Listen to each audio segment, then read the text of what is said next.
another episode of Meet the Mayor. I'm Lizzie Arbogast with Central Alabama Voice, and I'm here with Tallassee's Johnny Hammock. Thanks for joining us. Thank you, Lizzie. I appreciate the opportunity to be on your show. Yeah, absolutely. So we've been going around and talking to mayors throughout Central Alabama and kind of learning about their personal life and their goals as the mayor. So for those that don't know you, kind of tell me about yourself, your family, where you're from, all that good stuff. Okay, my name is John Hammock. All my friends call me Johnny. I'm the mayor here of Tallassee. I was born and reared here in Tallassee. I graduated from Tallassee High School.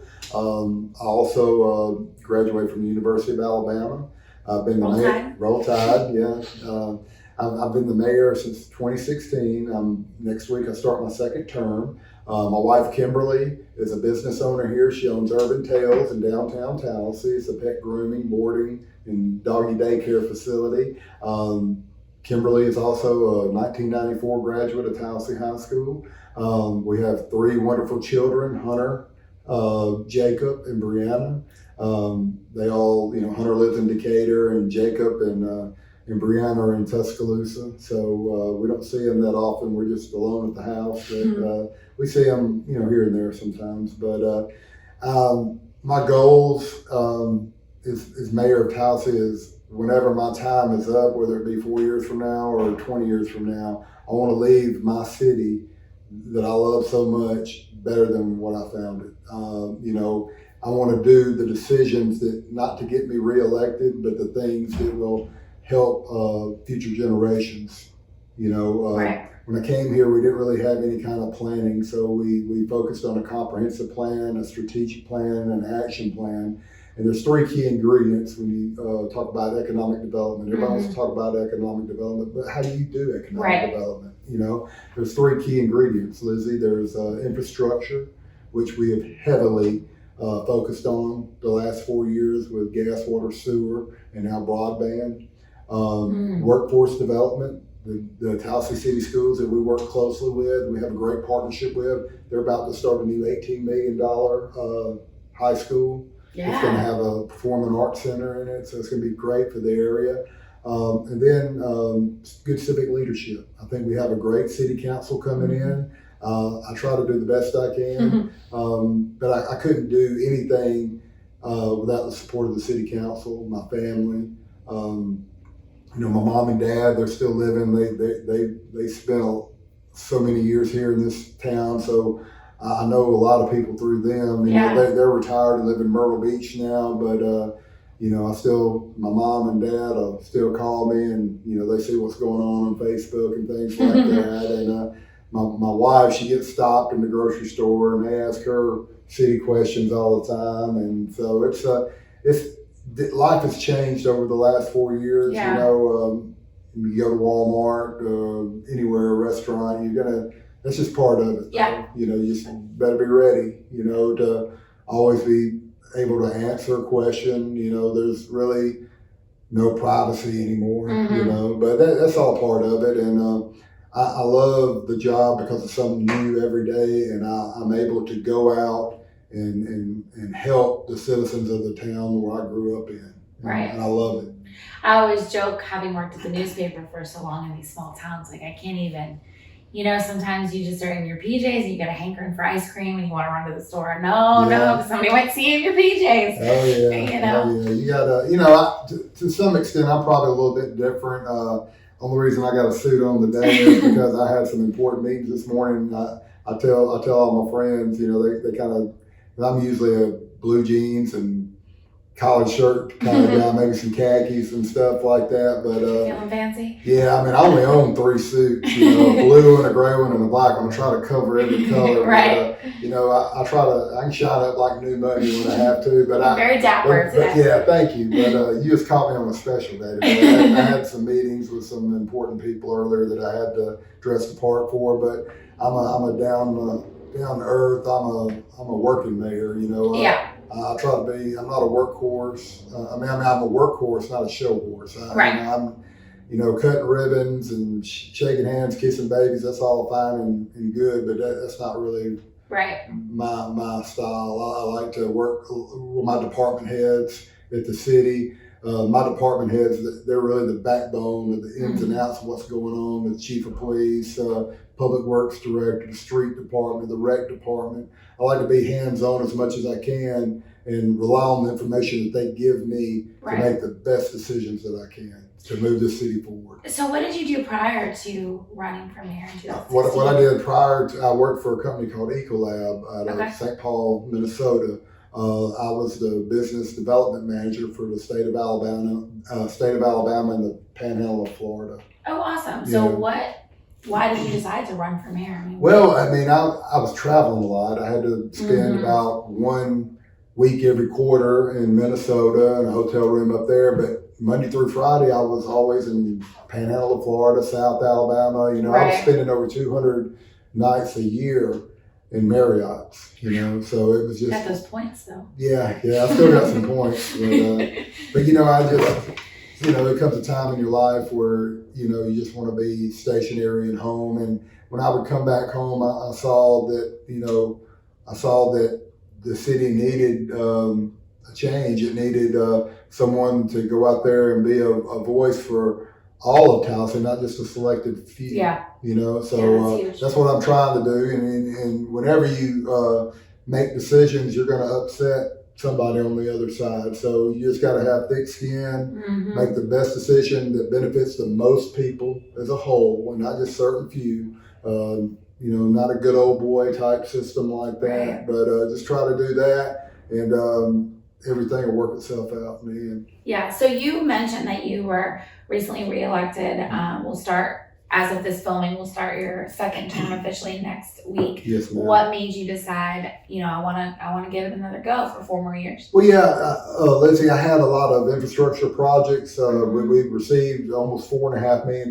We garnered almost $4.5 million in grants the first 4 years. So basically, we came in here, this administration stopped the bleeding, went out, and found the funds. And then it takes after you're awarded a grant, it might take you 2+ years to get the design on the infrastructure or whatever you're doing and get it ready to bid out. So it takes a long time. We had a lot of projects in the hopper, so to speak, and I just kind of at least wanted one more term to see some of these projects through to the end, so to speak. So what do you kind of have, what is your vision for the next 4 years? Well, the next 4 years is to finish up the downtown project. I just got an email this morning from Alabama Department of Transportation.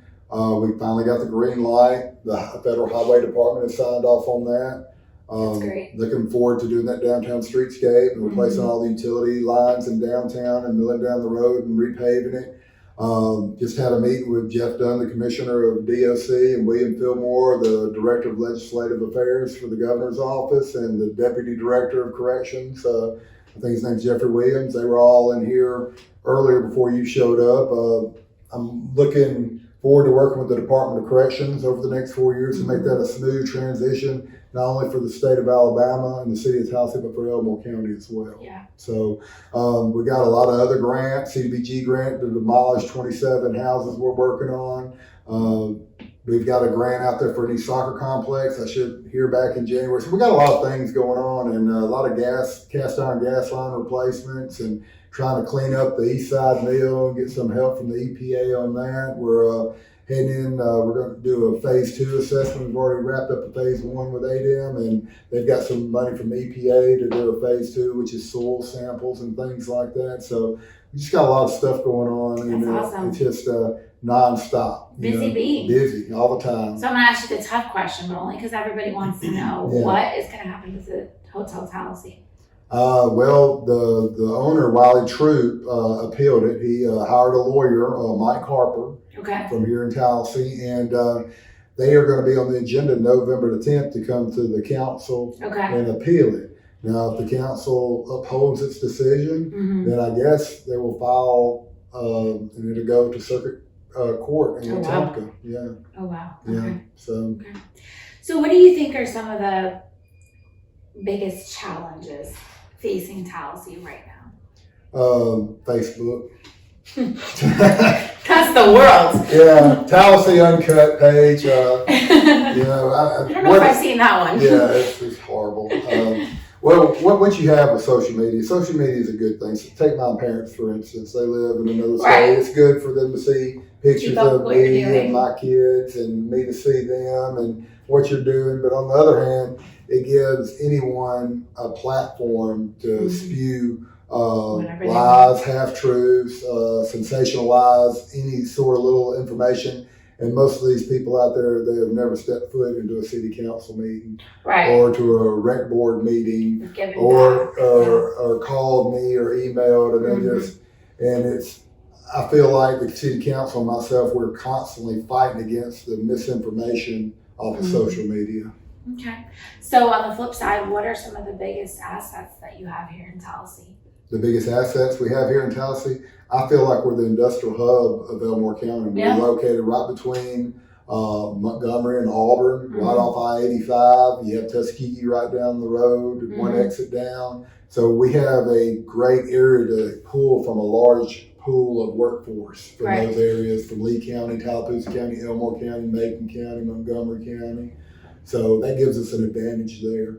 And with the upgrades to water, sewer, and gas like we're doing now, I think the sky's the limit. We've got a company in here putting in dark fiber to hopefully light it up with some broadband in the next couple of years. So I think you're really going to see Tallassee turn the corner here in the next 4 or 5 years. Now, was the broadband something that you had kind of already wanted in the works, or was that sped along because of the coronavirus and the issues? No, this is something I've been working on since I came in office. I've done a lot of research on broadband, and I know that that's going to be the infrastructure of the future. In the next 15, 20 years, you're probably going to see 18-wheelers autonomously driving, you know. Oh, don't say that. Yeah. That scares me. Like those cars that are like, you know, stop on their own or whatever. I'm like, that's a lawsuit waiting to happen. But, you know, it's you know, that's the way it is, you know. I mean, if you think, oh, he's totally off there. No, it's, you know, look at some old pictures of New York City at the turn of the century. You can look at some of them with horses and buggies, and then 10 years later, they're all automobiles. Right. You see, you know, maybe one horse and buggy. Right. You know what I'm saying? So it's rapidly moving. It moves fast, and you got to keep up. And if you're not at the front of the line, you're going to be at the back of the line. And as long as I'm mayor here and I have a council that supports me and believes in me, we're going to try to be in the best position we can as a city with what resources that we do have. That's great. So tell me a little bit about the people of Tallassee. You know, going around Central Alabama, I've noticed there's some great people who really love their small towns and their communities. Tell us a little bit about kind of what what the people of Tallassee are like and what they do. You know, there's all kind of different people here in Tallassee. We're very racially diverse. You know, with African American, white, with Caucasian, Hispanic. It's a good mix here. Yeah. We're hard working. We're a blue collar town, you know, but we don't mind rolling up our sleeves and getting dirty and getting the job done. And we're big on history. You know, it's a very historical town here, and we love our river. It runs right through the middle of town. You know, that's one thing that, you know, we need to probably focus on is some ecotourism. You know, try to promote our great fishing we have here and our kayaking and things like that. So it's everybody loves the beauty of Tallassee. We have a lot of people retiring here. I mean, the house gets listed, you know, as long as you got it priced right, it's got a contract on it 2 weeks. My wife and I just listed our house and it had a contract in less than 2 weeks. So, yeah, it's going. That's crazy. Yeah, I think we were voted 7th in the state of Alabama places to retire to. Huh. Yeah, so I think Wetumpka was 6 and we were 7. Yeah, all of Elmore County is kind of that same. Yeah, I think, you know, Elmore County is one of the largest growing counties in Alabama. So I think with the Department of Corrections deciding to locate with Facility 2, as they're calling it, this mega prison, with GKN, the #1 employer, and then you got Neptune, AES, you know, Learning Tree. There's thousands of jobs here in Tallassee. Yeah, what's interesting to me about Tallassee versus like a Wetumpka's. Wetumpka seems more like a bedroom community of Yes. Montgomery. Most people are working in, Mhm. whereas Tallassee doesn't feel like that, even though the distance isn't that much further, Mhm. or of Auburn. But it feels like they're living here, they're Mhm. working here, they're shopping here. Yeah. I think that's cool to see. Yeah, we ping the cell phone activity with Retail Strategies, a group that we use to try to market, Tallassee to quick service restaurants and retail, big box stores. In our trade area, we have about 34,000 people every day come inside our trade area. Huh. Yeah, it's crazy. That's amazing. Mm-hmm. How many people actually live in Tallassee? In the 2010 census, it was 4819. Oh, wow. Yeah, but I think it's a lot more than that. It's probably a lot more than that. Yeah, I guess we'll find out soon. Yeah, well, if you drop a pin in the middle of town and you take a 10-mile radius, there's over 10,000 people. Really? Yeah, you have a lot of people living right outside. Right the city outside. limits. Yeah, our city limits is kind of confined. Yeah, that's true. Mm-hmm. So tell me, a lot of people, when they think about the city, they think about a lot of different entities. So tell me which entities are actually city. Like, how do you work with the chamber? The chamber is not a city entity. How do you guys work together? And what entities are you actually the mayor of? I mean, I know you're the mayor of the city, but you know what I mean. Yeah, well, I actually, Lizzie, I'm the mayor and I'm the superintendent of utilities. We have our own water, sewer, and gas. Right. But basically, the way I am, I'm basically like a city manager. I have a lot of department heads, like a chief of police, fire chief. Right. We have the public works and the street department, the water, sewer, and gas department. We've got the water filter plant. We've got the rec department. They're all city employees. Cemetery. The people here at City Hall, building and zoning and animal control. So senior center, we got 4 employees up there. They do the Meals on Wheels. Right now the senior center, because of COVID, is closed down, but we still deliver the hot meals every day to them. But got 125 full and part-time employees at the city of Tallassee. Yeah, but now the chamber, as you were asking, the city allocates $20,000 a year to help them out. Plus, they get membership dues. My wife and I are a member of the chamber with Urban Tales, but they have some fundraisers like a golf tournament and things like that that help them. But Jerry Cunningham, the director, he does a great job, and we try to collaboratively work together to maybe retain the businesses that we have here in Tallassee. And if any of them want to come look at Tallassee, then I get with Jerry and we try to roll out the red carpet, so to speak. Yeah, that's awesome. Yeah. So let's end on this. Tell me kind of what's the one thing, if you could pick one thing you're most proud of in the last 4 years? And what's the one thing you have to get accomplished in the next 4 years? Well, the thing that I'm most proud of is that we had a city council that was able to buy into the process, the idea that, hey, this might be a tough decision. It's not going to be popular, especially with the way social media is now, and people can just line up and wear you out, wear your family out. They can be brutal. But they had the intestinal fortitude, so to speak, the guts to go out there and make the hard decisions to move Tallassee forward and not worry about getting reelected. And it worked out for them. Yeah. And what about the next 4 years? If you have one thing you have to do. One thing that I have to do is get all these grants that we were awarded, get those finished, get some more grants in the pipeline for whether it's me or another mayor the next 4 years in 2024 to 28. Make sure it's a smooth transition for the mega prison, the Department of Corrections, and all their employees that are going to be working here. Also, stay focused on the East Side Mill. It's a monster. Got to get it cleaned up. Got to find out if there's any toxins in the soil, and then go after some grant monies and try to clean that up. A lot of people just don't understand that's 26 acres of industrial rubbish. It's just terrible. It's a huge project. Yeah, until you walk it down there, you just really don't understand how massive it is. And we just got ownership of it in January of 2020. And then the former owner had until the summer to get all his equipment out there. So we're just now where getting a chance to get out there. And, it burned in May of 2016. So it's, these kind of things, I just want to ask people to be patient. They take time. So people want that instant, especially in the age of social media, want that instant gratification. Actually, I'm going to end on one more question, back to a personal note. What's one unknown interesting fact about you One unknown. on a personal level? I don't know if it's interesting or not. Man, I don't know. That's crazy. One unknown interesting fact. I don't know. I think my mind runs too fast. A million miles an hour. Yeah, I can. I think I can multitask in my head. Like I can. I can think of like 2 or 3, 4 things at a time. I don't know what you call that, Right, but yeah. you know, but sometimes it's hard for me to. I don't know. It might be ADD. I don't know, but you know, it's sometimes I have to stop and focus on something. You Right. know, I'll have something from public works going on, Right. and at the same time I'm thinking about something in the police Yeah. department. I don't know how to explain that, but I've always been like that, not just in this job, but I'm not saying it's an asset. It might be a disability, so to speak, but that's something.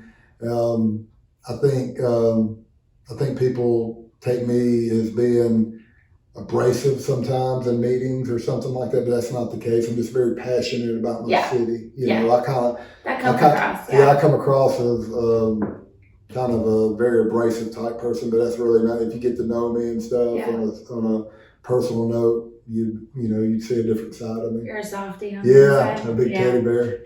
Well, we appreciate you joining us again. This has been Johnny Hammock, the mayor of Tallassee, second term, getting ready to start your second term. So we're excited to see what you accomplish in the next 4 years. I'm excited. I mean, I want to thank the 612 people that voted for me. Yeah. Thanks again, and I hope I make you proud. Awesome. Well, thank you guys for watching this episode of Meet the Mayor.